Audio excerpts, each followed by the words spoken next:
In today's episode, we're taking an in-depth look at quality in long-term care with Dr. Paul Katz, who is professor of geriatrics at FSU College of Medicine and project director of the North and Central Florida GWEP. He is a widely published author and noted speaker on aging issues. Before coming to the FSU College of Medicine in May 2015, he was a professor in the Department of Medicine at the University of Toronto. He previously served as chief of the Division of Geriatrics and Aging at the University of Rochester School of Medicine, and for 16 years was medical director at Monroe Community Hospital, a highly regarded academic nursing home in Rochester, New York. He also spent 5 years as chief of staff for research at the Canandaigua Veterans Administration Medical Center and Rochester VA Clinic. Dr. Katz is past president of AMDA, the Society for Post-Acute and Long-Term Care Medicine. He has co-edited 11 books and has over 120 scholarly publications. Dr. Katz has received grants from the National Institutes of Health, the U.S. Veterans Administration, the Health Resources and Services Administration, HRSA, and the Ontario Ministry of Health and Long-Term Care. Good afternoon, Paul. It's such a pleasure to welcome you to our SF GWEP podcast, and I wanted to thank you for your time and expertise. Can we start by you telling us why the topic of quality in long-term care is important to you? It's a pleasure to be here, Naushira. Thank you. Well, I think any healthcare professional is inherently going to be interested in quality, how care is delivered, and the outcomes. I've always been interested since the start of my career in geriatrics in trying to get a handle on what some people refer to as the value proposition for medical providers in the nursing home. And once you start to look more deeply into this topic, you find that the impact of the attending physician and by extension nurse practitioners and physician assistants on the quality of care in nursing homes and in long-term care even more generally is very understudied, and to some extent much of it is unknown. We do know, and I think you and I can vouch from anecdotal experience, that medical care practices are variable in nursing homes and assisted living, oftentimes suboptimal.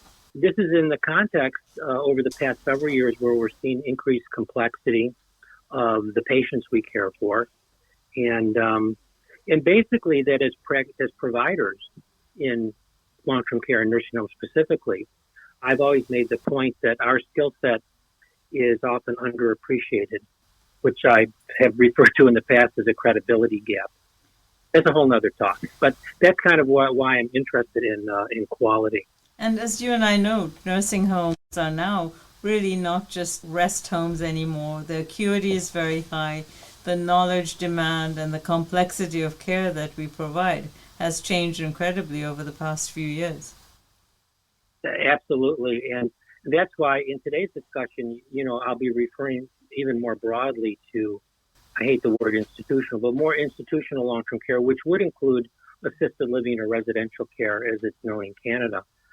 And as you said, the level of care, the complexity is higher in nursing homes, and assisted living in many respects are looking like nursing homes did just a few years ago. Yeah. So as we talk about quality and how we deliver care, it's important that we really think of both of those types of care together.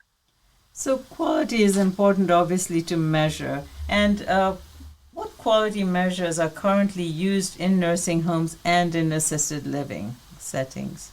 Yeah, thank you. And if you'll indulge me, I'm going to just back up a little bit and kind of state the obvious that, it gets to the general question of how you define quality. And quality is clearly in the eyes of the beholder.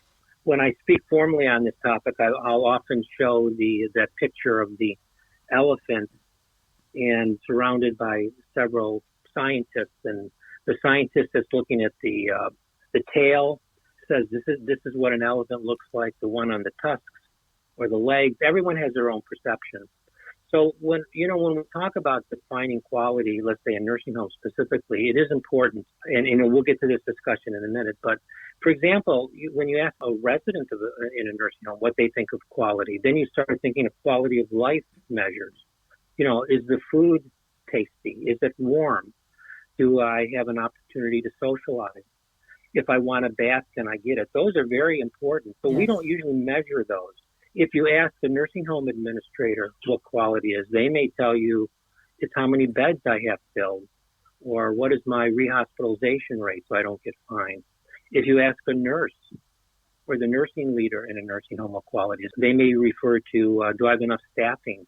What's my turnover rate? So you can go on and on. So in answer to your question, though, most of the quality measures that are used in nursing homes are dictated by the federal government, and the majority of those are based on the minimum data set, which, as you know, was conceptualized many decades ago and really forms the basis of how we measure quality. A lot of those measures based on the MDS are outcome-based. What's the level of incontinence or depression, depressive symptoms in your facility? What is your rehospitalization rate? How many antipsychotics do you use? Do your residents experience the functional loss that's unpredicted? Those are all publicly reported. All residents in nursing homes will, through the MDS, have those calculated and reassessed on a quarterly basis. So then the question comes up, kind of the gist of today's discussion is, are those good quality measures? And, we can argue about that. I think on one point, they are what they are, and they're measuring important aspects of care, so we shouldn't throw them out. But when we start to get into the weeds about how a medical provider is performing, what is their quality, I think you can make a fairly good argument that those MDS publicly reported measures are not specific to the medical provider. They reflect, in most part, what the system is doing, what the team is doing. So I'll give you an example. If, for example, you take an MDS measure of how many nursing home acquired pressure ulcers do you get, and let's say it's higher than the average, is that because the physician or nurse practitioner or PA team are not performing good care? Or is it because the nursing home doesn't have enough money to provide the mattresses to prevent pressure ulcers or the wound care equipment? Or is it because they can't hire a wound care nurse, et cetera, et cetera? Or because the nursing aides are not performing as they should in turning the patient every 2 hours? So it's a very complex equation, but you can see where the medical provider themselves really are not at the crux of that measure. Depends on so many actions by members of the team and the facility in itself. Exactly. Even you talk about measures like how much antipsychotics are used in a facility. You could say, well, the physicians have to prescribe an antipsychotic. Of course, it's a physician quality measure. And to some extent it is. There is a responsibility there. But on other hands, when the on-call physician gets a call from the nursing home at midnight on a Friday on a patient they're not aware of, and the nurse is panicking because the resident is striking out and physically aggressive, you can see how sometimes antipsychotics get ordered because the system in the nursing home is not set up to deal with those sorts of issues in a timely and efficient way. So a very long-winded explanation to say that we need other measures if we're going to really find out the role of the medical provider. So, Paul, that begs the question, how can we measure quality of care actually provided by medical providers? Yeah, and Naushira, that's been a major thrust of my research interest for the past several years. I've been fortunate to work with a team from McMaster University, University of Toronto, and colleagues from the Netherlands over the past several years on trying to come up with quality measures that indeed are specific to the medical provider, i.e. physician, nurse practitioner, physician assistant. We initially framed these around nursing home practice and around use the AMDA competencies as kind of a core guide. But I do think they would certainly be applicable to assisted living and other long-term care venues. So the question is, why don't we use MDS measures? I think I've already alluded to the fact that MDS measures are not specific enough for our profession. So we use much of the quality measures that were derived from the ACO project several years ago, Assessing Care of Vulnerable Elders project, done at UCLA and RAND, and used many of those measures that were initially derived for older, frail patients in the community, and some had been translated to the nursing home environment. We used those as a core, supplemented those, used a Delphi approach, convened an expert panel of individuals from Canada, U.S., and Europe, and over actually several months, whittled down the number of potential quality measures based on validity and feasibility. Are they feasible to apply in a nursing home setting? And would they be accepted? So based on those criteria, we initially came down to a set of 99. Clearly 99 is way too many. After another series with the expert panel and the research group, the research team, we've narrowed those down to a set of about 12 to 15. Again, remind the audience that these are process-based measures. So I'll give you an example. I mentioned that MDF measures are primarily outcomes. How many pressure ulcers do you have? What's your prevalence of incontinence, etc.? Process-based measures, you have to really assess by reading the notes. What's documented in the chart? What was the provider thinking? What did they do? So let's take a fall, for example. The fact that someone falls in a nursing home may not necessarily mean that you're doing something bad, that's bad quality. It might, but it may be that you put everything into place, you did a standard acceptable assessment, and the patient still fell for a number of underlying physiologic reasons. So the quality measures that we've come up with are framed like the ACO measures using an if-then statement. If Mrs. Smith falls, then what would you expect to be done to address the fall? And then you come up with, well, I would expect the patient to have a good medication review. I would expect the patient to have a good physical with a focus on neurologic and musculoskeletal assessment, since that's the genesis of many falls. So in order to do well on that measure, we would review the chart and look anywhere in the chart, particularly the progress note and the nurse's notes, to see in fact if the provider did that within a certain agreed upon time frame. Someone falls and that assessment doesn't take place for a year, then that's not good quality either. It has to be close enough to the event that you can do something. So when you see that action was taken, it was a standard approach, it was well thought out, and the patient still fell, you can't really say that the quality from the medical provider was poor. We have come up with multiple measures, again, capturing most of the major domains that are articulated in the AMDA competencies around medication management, advanced directives, etc. Where we are now with that project is we're seeking additional funding to hopefully be able to use an electronic medical record and artificial intelligence approaches to mitigate the need for a person going through the chart meticulously and spending a lot of time. I'm impressed by the diligence of the work that you've done. And I feel that so far we have had too much of chart review of the electronic health records, searching for causes. And I value what you've said is a bedside assessment. One of my pet sayings is, if all else fails, go and look at the patient. Yeah, absolutely. Absolutely. I have to mention, too, we're trying to prove that these quality measures are predictive of outcomes, because if we don't eventually do that, you can't say, for example, and show the government that using these measures kind of define a good quality medical provider practice. And those relate to, for example, lower costs, decreased hospitalization rates, better satisfaction on the part of the nurses, etc. If we can't show some of those outcomes, then we're never going to get a policy change. And what I didn't mention, and I'll mention now, is that these measures are focused on competencies, what we think a reasonable provider should be doing. We have hypothesized, and there's some emerging evidence that suggests this is true, that commitment and the organizational structure of the medical practice are also predictive of quality. And I don't think we have time in this podcast to go through this, but there is a fair amount of fair literature that says those individuals, those providers who devote in a meaningful way the majority of their practice to long-term care probably do a better job. Yes, I've read some And of that work.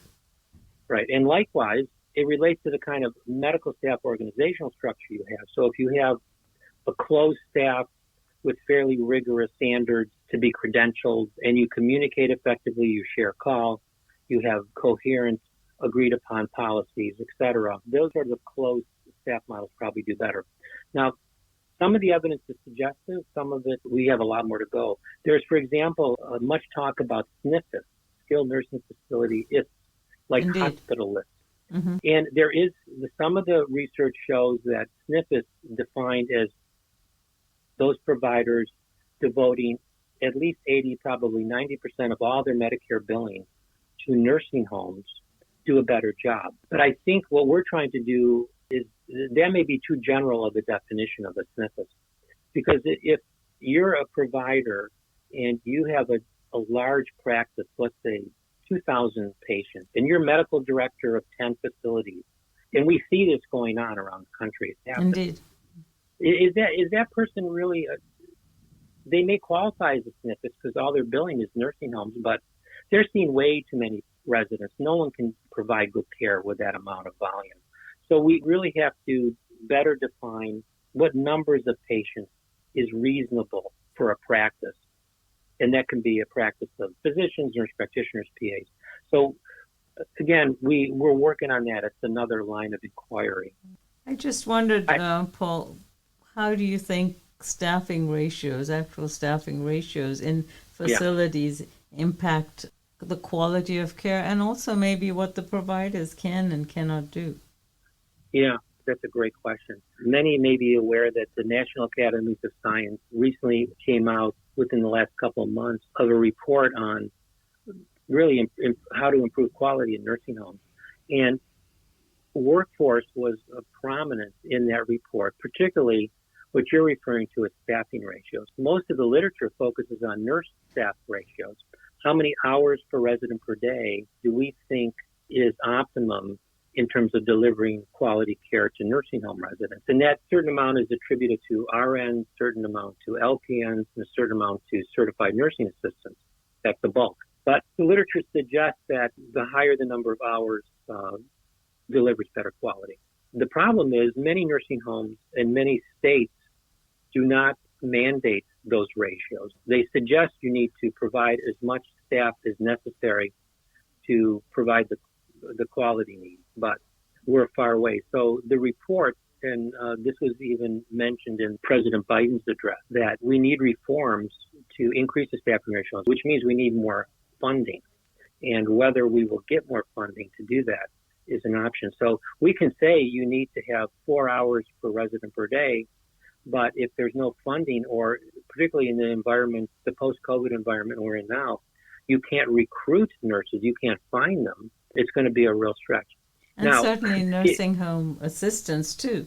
Recruitment is difficult, retention, and they're really not paid adequately. Exactly. And, when you're talking of turnover rates of 100% for certified nursing assistants, it's very hard to get a stable workforce. Now, when you come to physicians, what I was alluding to is the same staffing ratio. We're going to need to define what those ratios are. We're not there yet. And I think it has to be reasonable. Many physicians don't like to hear that because they base their practice on volume. That's just not the way to practice, as far as I'm concerned. I want to go back a little bit because initially I talked about assisted living as being on the spectrum we should be looking at.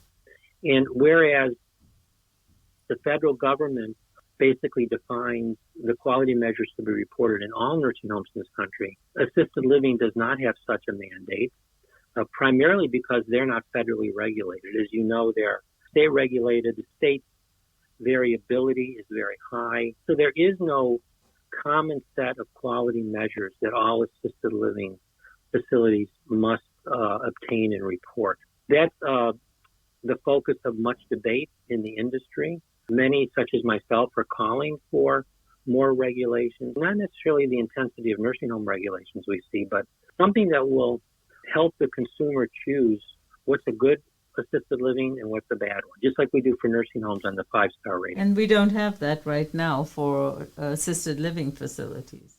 No, not at all. We're not even close. And what compounds it is they're accepting sicker patients I believe 70% of assisted living patients have dementia. Correct. It's very, very much that overlap with nursing homes is significant. In fact, the average age in assisted living is much higher than in nursing homes. And, people are aging in place there. So we definitely need to measure quality better there. If anyone's interested in listening, there was a great review article by Burke and Werner in C.M.D Quality Safety Journal in 2019. They mentioned that quality measures have proliferated as part of what they term the quality measurement industrial complex. I think it's a great term because everyone's talking about quality measures, but they're not having the discussion we're having today about are they of value and really what are they measuring. They also point out in this paper that there's been a weak and unpredictable relationship between nursing home quality measures and one of the outcomes that most people are most interested in, that is hospitalization. They also mention that pay for performance, which has been a big issue for physicians, has produced mixed and generally small improvement in patient outcomes and costs. So we're spending billions and billions of dollars in this country on this quality measurement complex and pay for performance when the evidence really isn't showing that it's working. In fact, there's another report I found quite interesting that this was reported by McLean in the New England Journal of Medicine in 2018, that 2/3 of physicians, and these are not long-term care physicians, these are physicians in general, do not believe the current quality measures capture physician quality. So it's not only the nursing home industry and assisted living, it's everywhere. We really need to rethink what we're doing. I find that this extensive discussion we're now having nationally about value-based care is often looking at finances and cost of care and healthcare utilization. Right. And I question really value to whom? What is of value to patients, to the system, to the government? Right. As you and I know as geriatricians, should I get dinged if my 85-year-old doesn't get a mammogram? That's not a quality measure. It's important. Or if the A1C, I know I'm speaking to an endocrinologist, so I have to be careful, but if the A1C is 8 in our frail 90-year-old, should we get dinged because it's not within the parameters that the government set? No, we really need to rethink all of this. So, Paul, to put you on the spot, where do we go from here? What do we need to do in terms of research, funding, public policy changes? Yeah. Well, I think that as the National Academy report indicates that we do need a lot more research, not only on the relationship between nurse staffing and outcomes, because we do have a fair amount there.